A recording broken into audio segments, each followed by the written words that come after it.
Assalamualaikum warahmatullahi wabarakatuh, warga Sukawati semua. Ketemu lagi bareng saya Raden Ruli di Mencekam.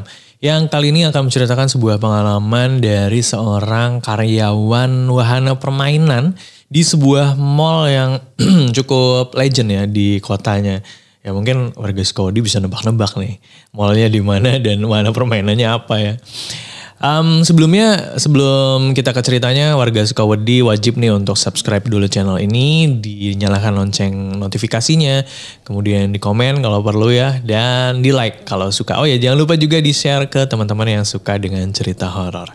Ini dia Mencekam, menceritakan email kamu.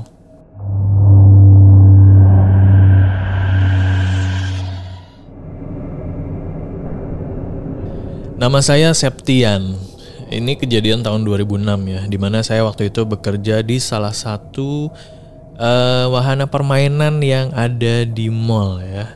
Waktu itu ya belum banyak kompetitor, yang sekarang tuh banyak banget tuh wahana-wahana permainan yang ada di mall kayak gitu ya. Di kota saya ini, mall ini bisa dibilang mall yang paling besar sampai saat ini. Bisa dibilang mall legend lah. Tahun 2006 itu semua kebutuhan bisa dipenuhi ya kalau masuk ke mall itu ya. Dan ya mall lengkap pada umumnya aja ya, ada swalayannya, terus tempat belanja pakaian, bioskopnya udah tentu, dan yang jadi syarat wajib lengkapnya sebuah mall itu ya wahana permainan anak ini ya.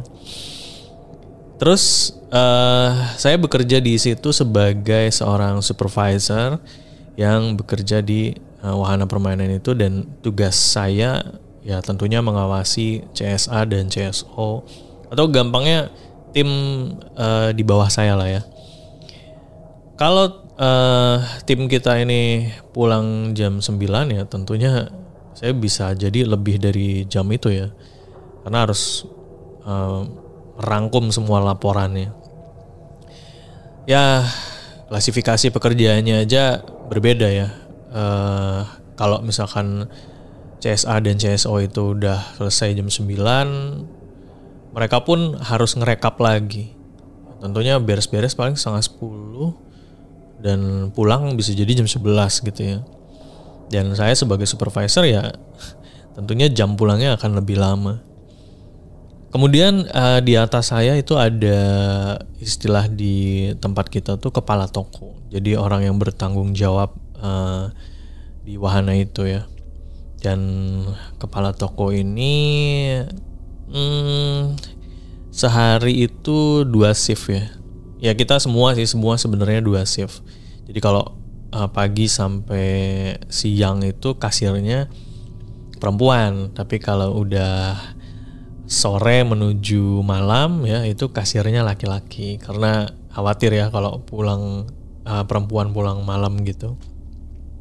Dan waktu itu di wahana permainan ini sedang sepi pengunjung karena memang hari Senin ya, dimana para pengunjung itu mungkin malas ya ke mall di hari Senin.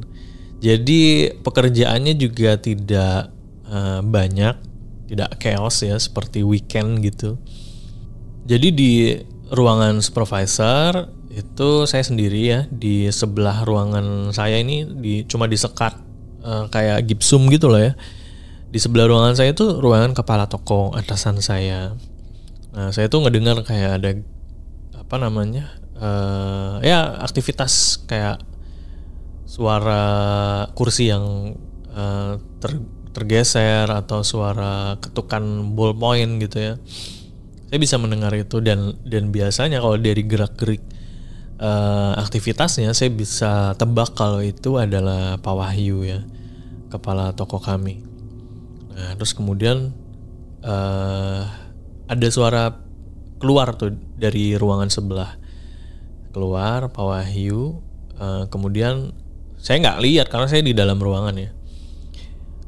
Kemudian Pak Wahyu ini kayak sedikit berteriak ya, Yan, Septian, ya Pak, laporannya udah belum? Oh, bentar Pak, belum.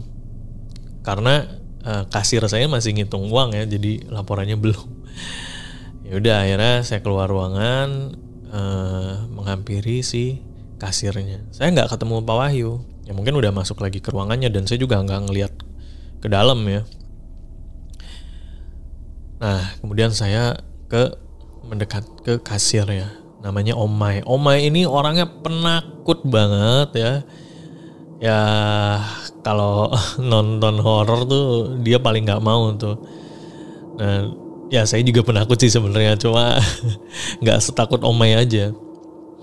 Terus saya datangkan ke Omai, Mei buruan cepetan. Saya udah dikejar-kejar sama Pak Wahyu nih, diminta cepet-cepet. Ya mungkin Pak Wahyu juga pengen cepat pulang kali ya. Iya pak, kata Omai gitu. Dia sambil ngitung uang, sambil ngelihat ke monitor gitu ya. Sudah balance belum pendapatan. Terus kemudian ya sambil beraktivitas. Kemudian si Omai terhenti. Pak, sebentar. Bukannya Pak Wahyu itu libur ya? Hah? Saya juga ingat gitu ya. Oh iya, Pak Wahyu libur ya. Tapi suaranya tadi tuh Pak Wahyu gitu. Emang kamu tadi nggak denger Mai suara Pak Wahyu? Dia tuh kayak agak teriak gitu soalnya ngomong ke saya, nanyain laporan. Terus Omai cuma menggeleng. Wah, agak merinding ya. Udah gitu, gak lama kemudian di wahana permainan ini mati lampu. Nah ini sebenarnya bukan hal yang aneh ya mati lampu ini, karena memang suka turun nih, apa sih istilah di listriknya tuh, MCB-nya ya, itu kadang suka turun gitu. Tapi ya memang jarang, sebulan itu ya bisa jadi 2 bulan sekali gitu, hal yang jarang gitu. Nah waktu itu tiba-tiba listrik mati yang kemungkinan MCB-nya tuh turun. Dan di tengah suasana gelap itu saya dan Omai ketakutan bareng ya, karena kita lagi-lagi yang kali ini Omai mendengar nih, itu suara Pak Wahyu yang sekali lagi terdengar sedikit berteriak. Yan, mana laporannya? Cepet, saya tungguin. Kalau dilogikain gitu ya, gak mungkin orang mau baca laporan di situasi mati lampu gini gitu ya kan. Baca laporan tuh kan di komputer gitu. Sedangkan kalau komputer mati mau lihat apa gitu. Dan itu udah fix. Itu bukan Pak Wahyu. Itu sosok entah siapa. Dan saya dan Omai memilih untuk berjalan mencari jalan keluar gitu ya, sambil meraba-raba nih keluar pintu kantor wahana ini, berharap Rizal itu teknisi kami itu cepat-cepat beresin listrik yang mati ini gitu ya. Tapi beberapa menit saya mencari Rizal tidak ketemu. Entah lagi ngapain si Rizal nih. Harusnya dia gerak cepat gitu ya, ketika lampu mati gitu dia langsung beresin gitu. Ini tapi kita nggak nemuin Rizal. Sampai saya mendengar dari dalam itu suara langkah sepatu terdengar, yang saya yakin dan saya hafal betul langkah kaki itu adalah langkah Pak Wahyu. Ya, Pak Wahyu yang seharusnya tidak ada di tempat wahana itu gitu. Derap, suara langkah kaki Pak Wahyu semakin mendekati saya dan Omai yang sudah berada di pintu keluar wahana ini. Terus saya refleks langsung berteriak, Rizal! Saya mencari dan memanggil Rizal, tapi gak ada sautan dari manapun gitu ya. Suara Rizal tuh gak ada. Kemudian saya dan Omai lagi-lagi dikejutkan oleh salah satu permainannya di wahana itu, seperti permainan kuda-kudaan yang kalau dimasukkan koin tuh dia bergerak gitu. Nah, kuda-kudaan itu bergerak tapi tanpa suara dan tanpa lampu yang menyala. Iya, bergerak kayak suara berderit yang apa ya, ya kayak digerak-gerakin gitu sama entah sama siapa gitu. Kuda-kudaan itu bergerak, wah saya semakin merinding sama Omai, bingung harus ngapain gitu ya. Ya yang jelas saya dan Omai mencoba melafalkan beberapa ayat yang kami hafal. Terus Omai nyeletuk, kita belum sholat isya sih tadi katanya, kerja mulu. Iya ya, saya jawab begitu. Kurang lebih 1 menit kemudian tiba-tiba lampu menyala lagi dan kuda-kudaan itu berhenti.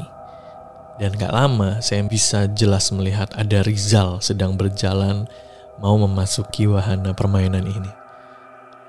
Kalian kenapa? Kata Rizal begitu. Zal, jangan kemana-mana dulu Zal. Ikutin kita Zal. Saya bilang begitu ya.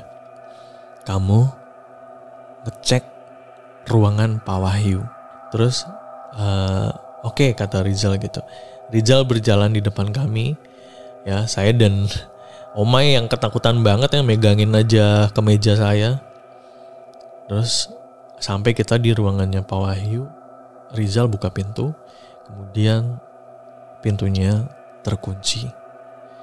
Tuh kan, kata Omai, Pak Wahyu tuh gak masuk hari ini tuh libur, katanya gitu. Terus kata Rizal, emang iya, Pak Wahyu tuh hari ini gak masuk tuh. Rizal pun tahu gitu.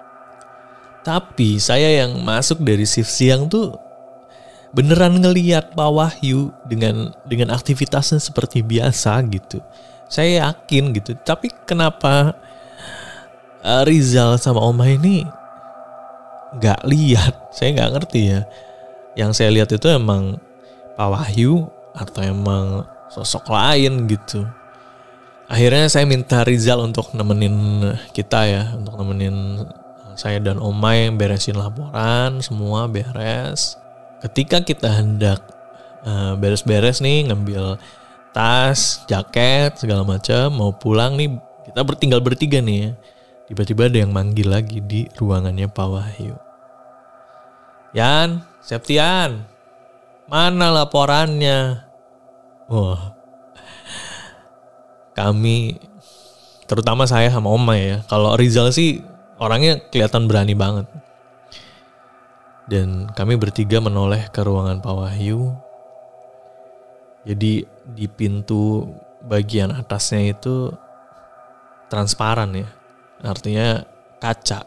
Dan kaca itu, dari kaca itu ya kita bisa melihat kalau di dalam ruangannya Pak Wahyu itu ada, merinding, kepala yang melayang, yang jelas sekali kalau kita bisa pastikan kalau itu adalah kepala Pak Wahyu dengan rambut yang putih ya, dengan wajah Pak Wahyu tuh wajah yang muka keras gitu ya, kelihatannya tuh keras gitu ya, walaupun sebenarnya dia baik.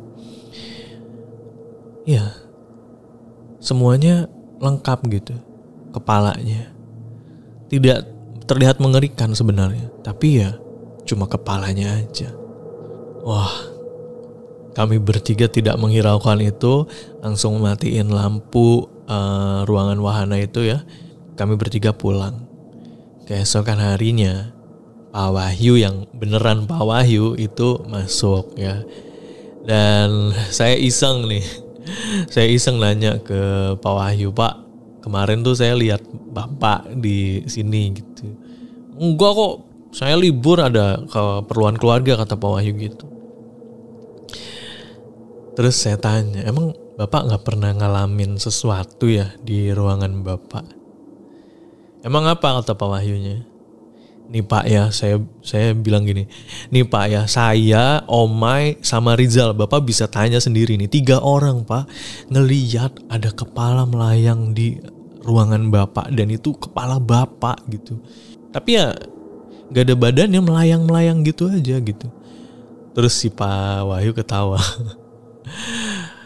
Ya, sebenarnya saya udah tahu, kata Pak Wahyu. Tapi ya biarin aja lah. Sekalian suruh ngejaga berangkas di ruangan saya, kata Pak Wahyu gitu. Ya itu dia untuk cerita mencekam kali ini. Terima kasih untuk warga Sukawedi yang sudah mendengarkan sampai akhir ya. Jangan lupa juga kalau warga Sukawedi punya cerita horor atau pengalaman horor ya, baik pengalaman pribadi, pengalaman teman, orang tua, sahabat, silahkan dikirim ke email di podcast.ceritahoror@gmail.com. Jangan lupa juga untuk subscribe channel ini, nyalakan lonceng notifikasinya, kemudian di-share ya, dan di-like kalau memang suka dengan ceritanya. Saya Raden Ruli pamit, ketemu lagi di Mencekam episode selanjutnya. Wassalamualaikum warahmatullahi wabarakatuh.